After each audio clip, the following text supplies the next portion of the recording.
Hi there, welcome back to the channel. Thank you for joining me once again. Well, it's been a little bit of a while since we had a video, and today we've got something new and a couple of things to talk about. So we've got the new, just out, McLaren MP4 2C, the 1986 McLaren tag powered, Porsche powered, I should say, tag Porsche engined McLaren. Driven by Alan Prost, and in this case Keke Rosberg, and this is a kit from Nunu. It's a kit company I've not actually come across before, so I'm quite excited to open this. I haven't looked at it already, I've not touched it at all, so it's going to be a completely new opening and we'll have a good review of it. But before we get into that, you notice I've got my Honda mug, so you probably know what's coming next as well. Just a quick talk about McLaren. I'm a great fan of the McLaren, former McLaren boss Ron Dennis. He's bit of an icon to me, if I'm quite honest. I've always looked up to him. He took over, he used to be a mechanic actually in the Cooper team in Formula 1 back in the 60s, but he took over McLaren in September 1980, and he turned it into the force that it became. I was going to say the force it is today, but obviously today it's not quite at the top of Formula 1 like it was.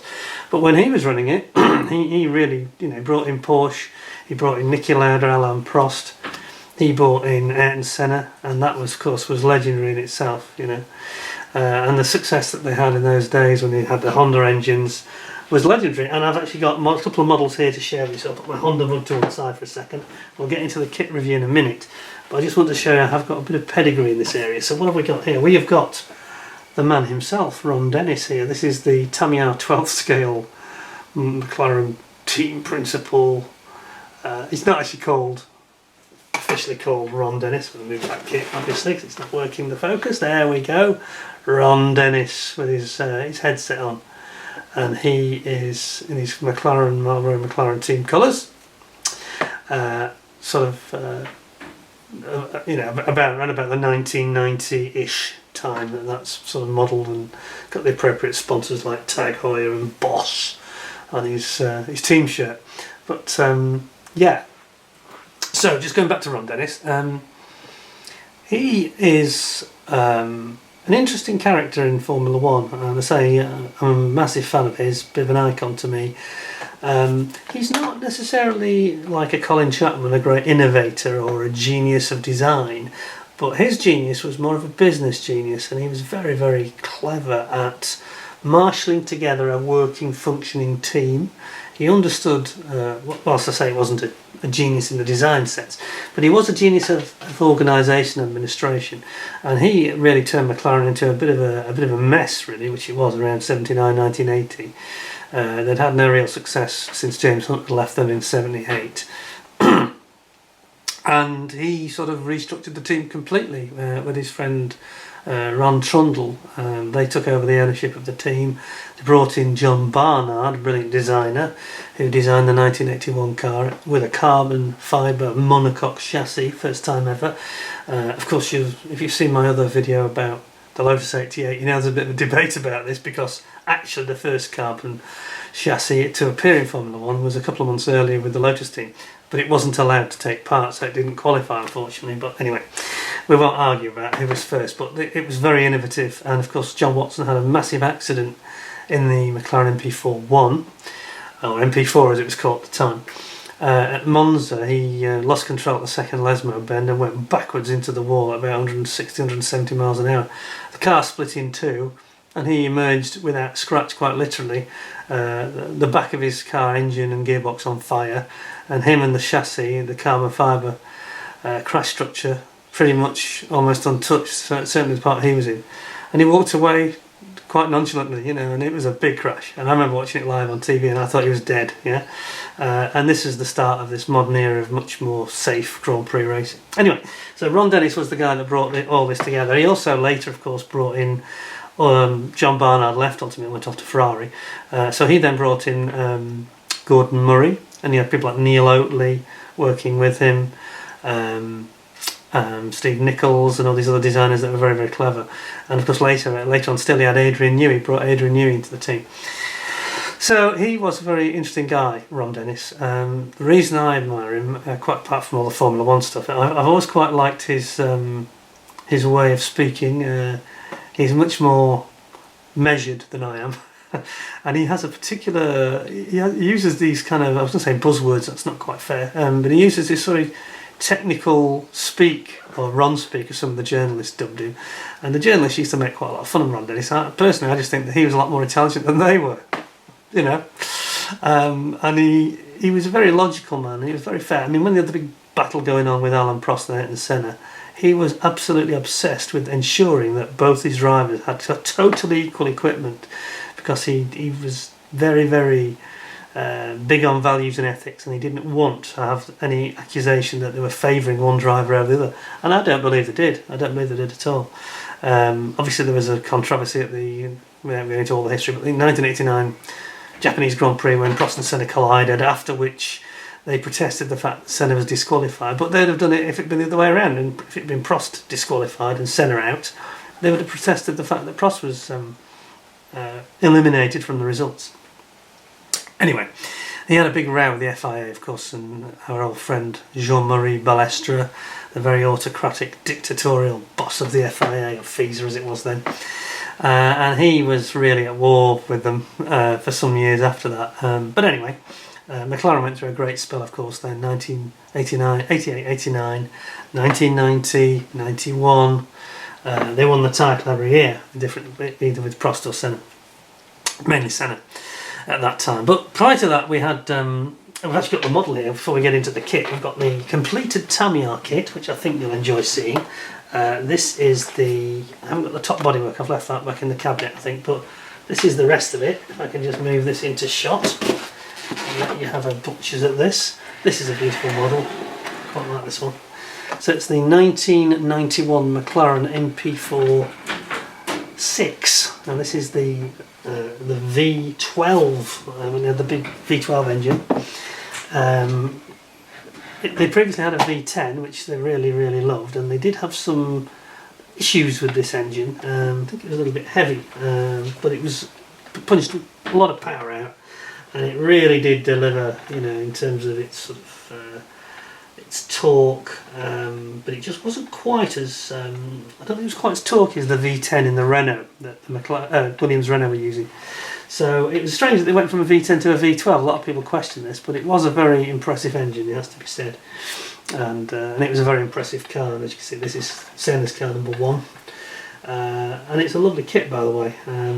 So if you ever want to get yourself one of these, it's the 12 scale MP4 6 from Tamiya. I can strongly recommend that. It's got some very nice details in it, features, got some nice instrumentation. If you can see the sort of steering wheel, cockpit area is very nice. Yeah, really a nice kit, I've got to be honest. As usual, you know, goes together like a bit of a dream. You can get a detail up kit for this. Take that off. You see the front of the car here, its front suspension. I'll just spin it around a little bit more. There we go. You can get a detail up kit for all the wiring and some of the plumbing and the electronics packs and all sorts of things. It's very expensive though. You get it from Japan and it costs about £250, I think, but it does give it another dimension. I think mine looks okay, but I have seen some at shows that have had these additional detail up kits, and yeah, it's actually quite mind-blowing because they just look like the real thing in miniature, and after you've seen that, you look at your own and think, I could have done better. It's like anything, isn't it? Anyway, there we go. So that's the 12th scale 1991 McLaren Honda, as driven by Senna. To the title, of course, he won the title of that car. No messing. Just realised I've done that wrong. That's it. There we go. So anyway, back to Ron Dennis. So yeah, a very interesting character, Ron Dennis. He's famed for his being a bit OCD, and he's got a very autocratic way of doing things. Not in a negative way, though, I don't think. Anyway, and he has a lot of interesting articles he's written and interviews he's done. There's an interview on YouTube. I think it's about an hour long, an hour and a half. I think. Talks about his life, talks about his days working for Jock and Rindt when he was at the Cooper team, and he's got some great memories working with Bruce McLaren. And he really has got an interesting background and knows his stuff, no question about that. But he's a bit OCD, as mentioned, and he has a way of doing things, and he likes everything to be perfect and straight, and he likes tidiness, you know, tidiness before cleanliness. I read an article that he wrote, or an interview, sorry, that he did back in, I think it was about 1987, and 86, I think we just won the title with this car. So it's very germane to what we're going to talk about. And basically he was saying about people's attitudes, you know, if you don't dress well, people will not take you seriously, he used to say. And he said that if you take your car into the garage for a service and it's filthy and there's litter everywhere and there's cigarette ash and just a disaster inside, disgusting, they won't give a monkey's. If it's absolutely pristine, they notice that and they think, oh, this is a really nice one, you know, and it smells clean and fresh, and the mechanics take more care. And he said that, you know, he always makes sure he washes and valets his car before it goes to the garage. So he has this thinking ahead, always thinking 1 or 2 steps ahead, and this is what gave them all the success, of course, with the team. And they were always trying to innovate little things and perfect everything, get it just right, you know. Quite a hard chap to work for, I imagine, but I think it would also be quite rewarding. And yeah, you know, he wore his heart on his sleeve, and he used to get very upset when they lost. But when they won, you know, they had a great old time, I'm sure. But anyway, so that's Ron Dennis. So let's get back to the new kit, because it's an interesting one. Just a quick slurp of my Honda, powered by Honda here, but this is not, the new kit's not Honda, it's a Tag Porsche engine. Right, we will get that out of the way. We'll move Senna's beautiful car, if we can. Gently, gently, gently. Right, okay, there we go. Now then, so, Nunu. Let's zoom you in so you can see this properly. New manufacturer to me, I've never heard of them before, to be honest. I think they've done some other cars, haven't they, some Audis and things. Maybe some BMWs, and I've heard good things, but not seen it. Now, this car, you'll notice that it seems a bit odd because it looks like there's a problem with the cast of the colour, but there's not. It's yellow, and it was just for one race at the Portuguese Grand Prix in September '86, and the title sponsor, who are a cigarette company, were releasing a new lights type cigarette product, so they decided to have this promotion. So Prost's car was in the traditional red and white, this one was in the yellow and white, and the idea obviously being that they would you know, get more publicity and marketing opportunities by doing that. So that's what it's all about. It's ironic, actually, I'll just point this out, because those of you that didn't see the race or weren't around, it didn't help them.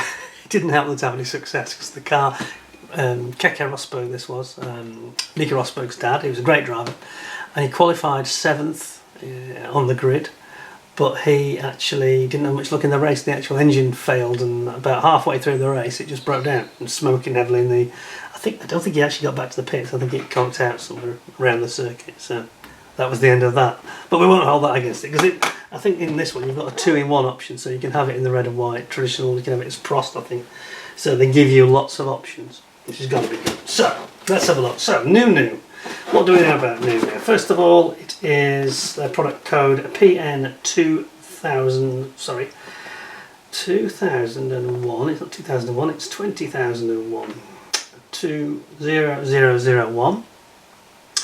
86 Portuguese Grand Prix, give you some Mr. Colour and Aqua's hobby colour call-outs on the side, not ideal if you're using other people's, and then just a little bit of blurb, specs and things. Talks about the Tag Porsche V6 twin turbo engine I mentioned, and we'll have a look at that in a moment, I'm sure. So let's, without further ado, let's crack on and bring you in to have a good look at this. So it's just a top opening box, put that to the side, and then we've got in here, we've got bodywork, top and bottom, floor and main bodywork, wheels and internals, side panels and wings, clear parts and rubber, and all the gubbins and the monocoque, etc, etc. And some decals and so on and so forth. Excuse me. So, I think we'll start off with the instructions. Gives you a bit of blurb, blah blah blah blah, talks about McLaren, a little bit of history there, and then says blah blah blah. McLaren. Of course, this is the car that won the title on the day that Nigel Mansell had his big blowout at Adelaide, and actually I think Prost was third in the championship, and running in, I think he was running in second place to PK, and Mansell was third. Mansell had a blowout, big blow up. The famous picture of all the sparks as his tyre exploded and it sat down, and that was it. He was out of the race at very high speed, but he was okay.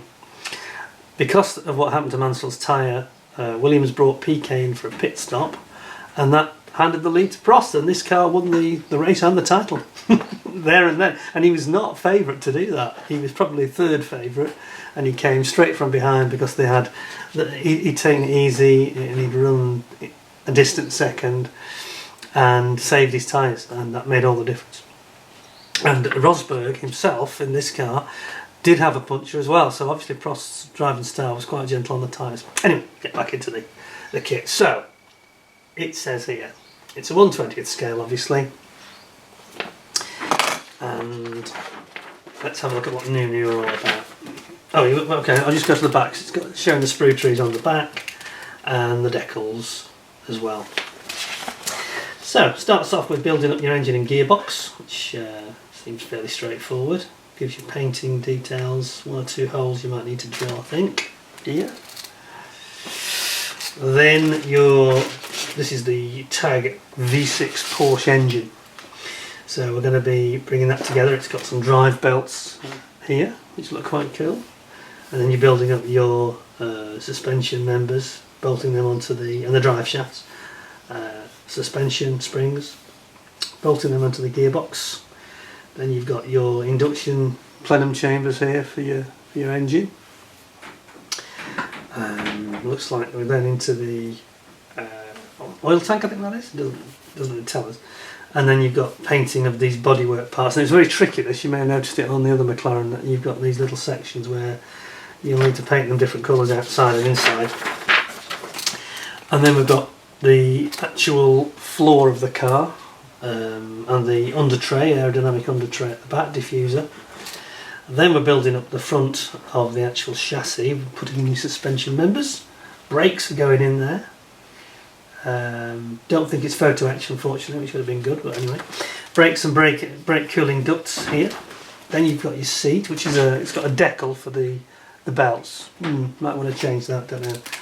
Decals never quite look right, I don't think, but we shall see. Then you get your rollover bar going into your main chassis, monocoque, which of course is all carbon fibre. Tells you to fill a hole. Okay. Then you've got your little steering wheel, dashboard panel assembly. Okay, dashboard panel assembly. You actually make that up here. Put your wheel in, and you get your instrumentation. Then it goes into the main monocoque, in front of the cockpit there.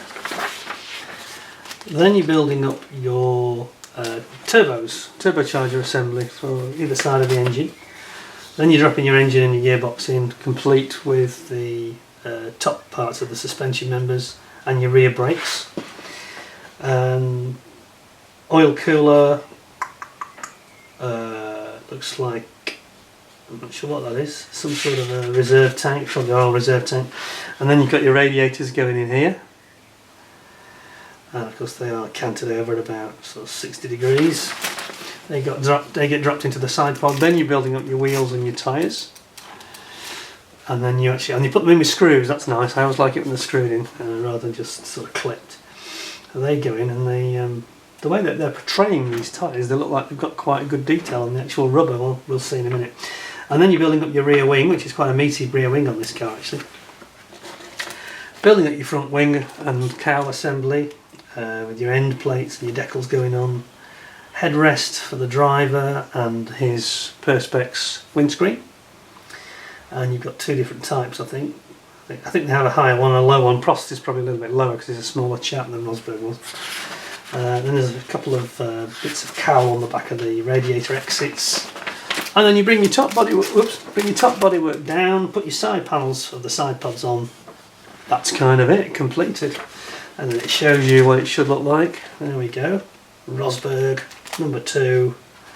But I think they also provide you with number 1 as an option for Alan Prost. So, in fact they do. Here's the decals.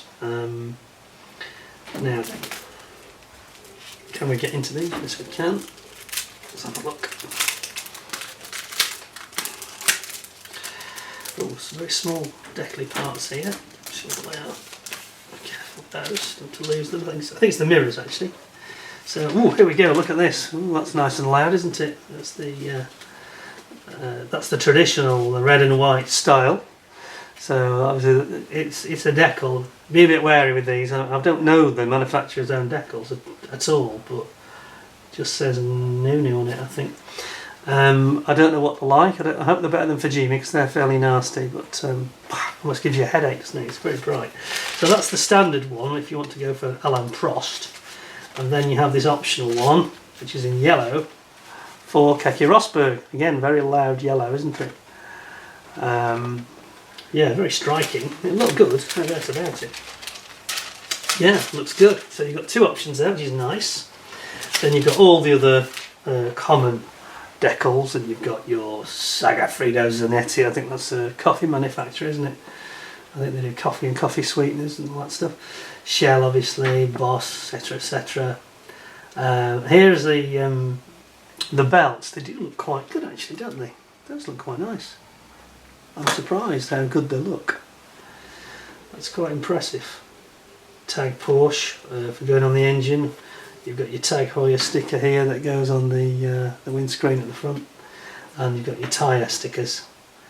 Not sure how good they'll be, but yeah, they can be tricky sometimes based on Tamiya experience anyway, but that may not be relevant here. Hoping they might have better decals than Tamiya, because it's not really their strong point, is it? Decals. Right, let's get that back in the back for safety reasons, if we may. Come on, please go back in the back. There we go. Right, yes, we're in.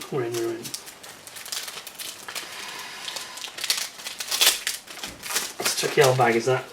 Right, now then, let's have a look at the parts themselves. Zoom in properly, and we've got here the major bodywork. The front, the actual front wing and the nose are all molded as one piece, it seems. So let's have a proper look at this. I like it when they have these resealable bags, I do. Far better than, you know, silly, crimped, cheap, clacky bags or ones that have got staples on. So, I'm going to move these out the way, over there, and let's have a look at this. Well now, seems very nice, doesn't it? Looks very well moulded. It's a nice shape, isn't it? It's quite a bulbous looking little Formula 1 car compared to some others that I've had. Very wide, fat nose, you know. But it's nicely moulded. Yeah, looks nice. It's a nice plastic. Seems quite a hard plastic, to be fair.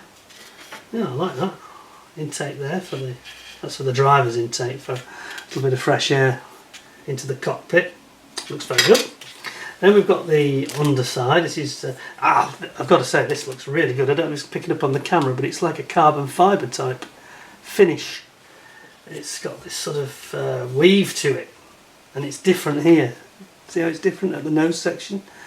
That's gorgeous. That is very impressive. Very scale-like. Oh yeah, that's nice. Okay, very good. Next one, and that is wheels and sort of body work. He says.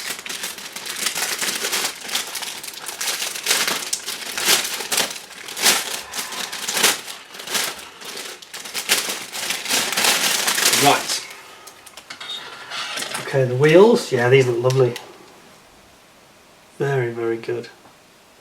Look at that, they've got the shape looking very scale-like. Yeah. Hello, hello. It says Beemax on this sprue. Now, Beemax, don't they do some of the Formula 1 models? That's interesting. Looks like some shed technology here, and it says Beemax on this sprue as well, which is the one with all the little bodywork parts and winglets, end plates for the front wing and the side of the side pod. Now there's a little bit of flash, can you see it there? A bit of flash here, along here. A little tad of flash, might just want a bit of a clean up, but it's nicely shaped. Looks nice, very good. Moving on, and we've got, I'll put those away later, we have got the tyres. Now, seem to indicate that there was something a bit special about these. These special things, I can't get into it. How do you do it? Oh, there it is. Right, here we are. Let's have a look. We'll take them all out. Oh, look at these. Oh, now then. That's very, very nice. Look at that, it's got proper injection moulding points from the real tyres. They've actually replicated it. There is a little bit of a seam on the centre, but it's not a bad one.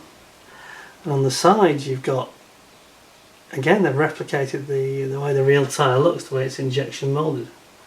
That's really nice, isn't it? Those are cool. Like that. Same on this one, yeah, they're all the same.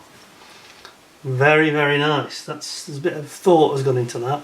It's not just round and black, it's a replica of the real thing. That's very nice. Clear parts in there as well, and some screws. We'll leave the screws in the back, no point taking those out, but the clear part, oh, I thought there was two of these, but it only seems to be one. And it says Beemax on the sprue again, so these Beemax must have injection moulded it for them. Which is interesting, isn't it? Okay. It looks beautifully clear. It's really nice, actually, a piece of clear, transparent, injection moulded plastic. Bit on the thick side, perhaps. I wonder if that's a little bit thick for the scale, but it does look nice. And then last but not least, there is one more bag. I'm trying to get into this one. With the help. It's just not obvious. It's very subtle the way that they've got their adhesive on it. There we go. Right, now then, I have to zoom you back to this. Over on Dennis, because he's got a bit of brash to play in there. Right. A couple of quite big black sprues here. So we've got, now I've got to say that this looks like a nice sprue. It's really nicely moulded. So you've got your seat, I'll zoom you in. You've got your seat here. Shaped seat, very, very snug looking, isn't it? And you've got your suspension uprights, wishbones I should say, here. Some exhaust parts here and here. And the front suspension, lower wishbones, I think that is. And then you've got some really nice parts here where you've got the turbochargers. Look at that. That's really detailed. Really, really form those very nicely. Then you've got your brake ducts. Then you've got some of your suspension here. I think it's the front.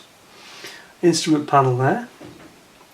And the radiators, or is it radiators or intercoolers there? Those are intercoolers actually, yeah. The main radiators are these big ones over here. That's very good. And then final sprue, and this is to zoom you out, it's so big, the monocoque. Now again, look at the actual texturing here. It's carbon fibre weave on it, which is really well done. And again, as it comes to the nose section, it's a completely different finish of carbon fibre, with no sign of a weave. It's just more of a glossy finish, because obviously it's a composite and they've got different sections with different materials. But you can see there the weave pattern from the carbon fibre. Really looks nice. That's really, really excellent. Down here we've got the engine and gearbox. Then we've got the plenum chambers for the engine next to it. Then we've got the engine itself. It's not big, is it? It's quite small, tiny. And these are pumping out in qualifying trim. These are pumping out at least 1200 brake horsepower in 1986, maybe more. I think the Williams Honda was more like 1300. It was a lot of power. That was at full boost before. This was before they had any restriction on boost. It was massively powerful. Anyway, we've got the steering rack here, and then you got your. I think that's your rear members of the top members of the suspension, and you've got all the individual wishbones here, and you've got uprights, shockers, steering wheel. Let's turn it round. Steering wheel here, and various oil tanks. There's a little wrench here. Oops, that's the wrench. Here is the wrench for actually putting the wheels on and off. There's obviously nuts in that bag of screws that we saw. And then of course you've got all your brake discs along here. I mean, it's really nice actually. Apart from that one white sprue that had flash on it, there is some flash on the sprues, but there's no flash I can see on these other parts. They're all absolutely great. Looks really nice. I love that monocoque. That is just beautifully figured. Let me get it in the light again. Wait. Yeah, so nicely done that is. Looks so real. Right the way down the sides they've got the carbon weave on both sides. Yeah, it looks very impressive. Roll over bar there as well, look, roll bar. Yeah, okay, so I don't know what it goes together like. I've got no experience of Nunu, but the actual kit looks pretty gorgeous. It looks, I mean, Fujimi are the sort of standard, Fujimi and Tamiya are the well-known ones in this market. Fujimi always look a bit under-engineered, and the finish of the parts is never that brilliant. They're not bad, but this is better. This is noticeably better. Some of the finishing and the texturing, things like the parts that are carbon fibre, they look really special. Even on top of the seat it's got like a carbon fibre, very fine weave to it. Really gone to a lot of effort to do that. So, what do I say to that then? So that's the McLaren MP4 2C from the 1986 Portuguese Grand Prix. It actually finished in, I think it was second place for Prost, and like I said, Rosberg didn't finish because his engine went pop, unfortunately. And we'll put Ron Dennis back here in front because he was very much the man who made it all happen. So there we go. I'd give that, I think, based on what I've seen, 9.5 out of 10. It looks really nice kit, you know. So I hope you enjoyed the vid. Wasn't expecting that as a gift actually to me from my wife, so very lucky to get that. It's not going to run out to buy just to do the review, so I'll have to get that built at some point and get it put in the cabinet with my other Formula 1 cars, which would be quite nice. And of course I've got another review to do in the future. I've got Nigel Mansell's Williams FW14B from 1992, which we haven't reviewed. It's about one of the few kits I've not done. So that's the Fujimi kit. That's also the same scale, 1/20th. Anyway, that's it. Hope you enjoyed the show. If you did, please give us a like, thumbs up, and if you haven't already, share and subscribe, so that you need to also ding the notification bell, and if you do that, obviously you'll get updates when there's a new video coming out. There'll be another one or two, I think, of these interesting vids coming in the next few weeks probably, but in the meantime, thanks very much for joining me. I hope you enjoyed it, and I hope to see you again very, very soon. In the meantime, take care of yourselves. Thanks a lot, and bye for now.